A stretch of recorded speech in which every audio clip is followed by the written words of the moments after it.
Hey everyone, it's Susan Pierce Thompson and welcome to the weekly vlog. I want to talk this week about how Bright Lifers count their days, or whether Bright Lifers count their days.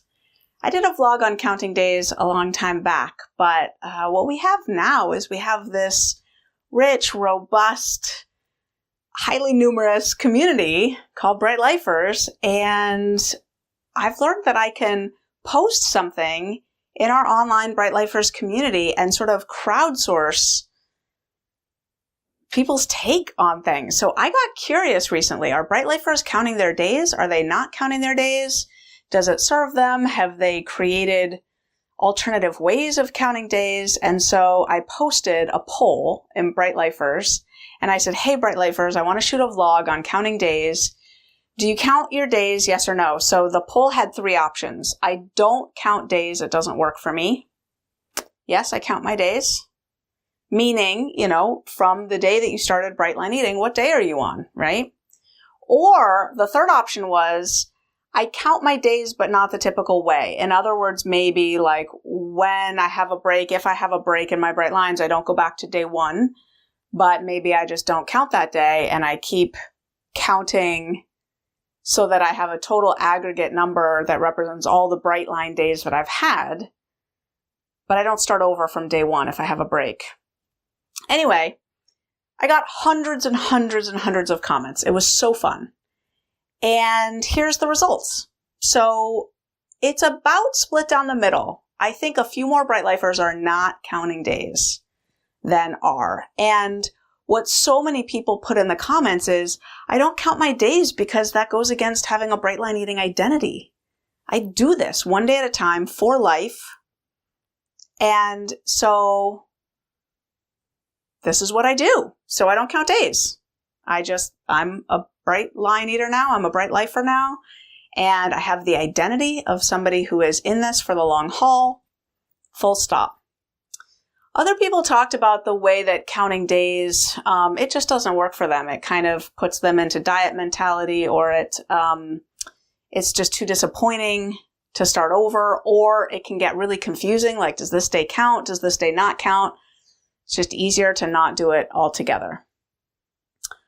Other people, and I think it was almost 50-50, but maybe a little bit less. It was hard to tally ultimately because what happened was those three poll options, they proliferated because people added additional options. And we ended up with so many options. Like, well, I count days, but I don't really count days. I count months and years because I've been doing this so long. Or, I count days in multiple ways. I count days from the beginning, and I keep track of that, but I also keep track of streaks.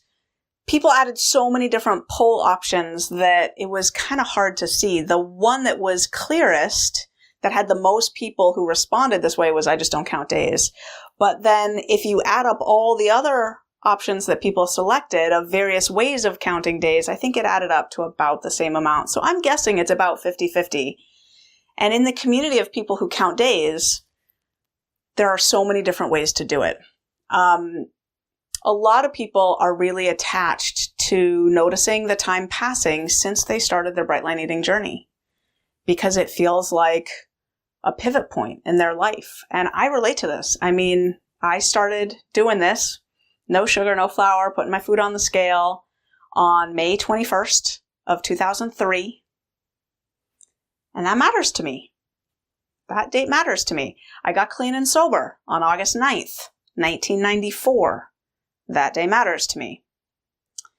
And then there's other things that I've been really spotty with, like cigarettes on and off through the years. Like whenever they say, do you smoke or not? I'm like, no. And they're like, how long since you quit? And I'm like, I don't even know what to say about that. Do I count the, couple cigarettes I had, whenever that was? I don't even remember. Like, I don't even know what to say. It's just been a spotty journey.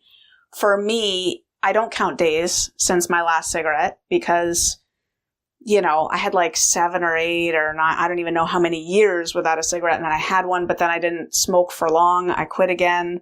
It just doesn't make any sense I have no identity around the date, if that makes sense. I do have identity around being a non-smoker, thank heavens. And if I think of it, I'm super grateful that I don't have to quit smoking again, because that is hard. But I don't have a date around it, and I don't count days. But around my other things, like my sobriety anniversary, you're darn skippy. I count those. I mean, now I'm counting months and years, right? Because 24 and a half years or whatever it is, it's a long time, and it matters to me. So in the people who count, a lot of people are attached to their start date. A lot of people said that. People did make reference to, it's a helpful thing for them to not want to lose their time. They've got some good aggregate time, and they don't pick up a bite sometimes because they don't want to lose their time. Other people talked about counting time of no sugar, no flour, and the meals and quantities lines are not as clean for them, but having the identity of someone who's had no sugar or flour since the beginning really matters to them. Other people talked about counting multiple things, time since the beginning, plus maybe streaks, like streaks of squeaky clean Brightline days. There are lots of ways to do it. One of the things I love about this community is how firmly we believe in doing what works for you. Do what gives you peace. Do what makes you feel empowered. Do what makes you feel calm and confident. And grateful to be on this journey. Counting days, I think, is a tool. One of the reasons that I use it sometimes is because I like to see the passage of time. Time is a weird thing. For example, my years of sobriety seem to be going very fast, where my years of parenting seem to be going very slow. And they're the same years, right? Like the last 10 years of sobriety have flown by. It seems like yesterday that I had 10 years of sobriety. That's like 14 years ago. But the 10 years that my twins, Alexis and Zoe, have been alive, from a parenting perspective, that feels like a lot of time. That feels like slow years, but they're the same years. Time is a funny thing. And for me, just because I have this scientific geeky aspect to myself, I really like to track data and I really like to notice things. I kind of like counting days because I kind of like how that gives me a different yardstick for measuring the passage of time. So anyway, do what works for you. And I'm so grateful to have our beautiful Bright Lifers community. And thank you, Bright Lifers, for giving me an opportunity to share with the tribe what y'all are doing when it comes to counting days. I'll see you next week.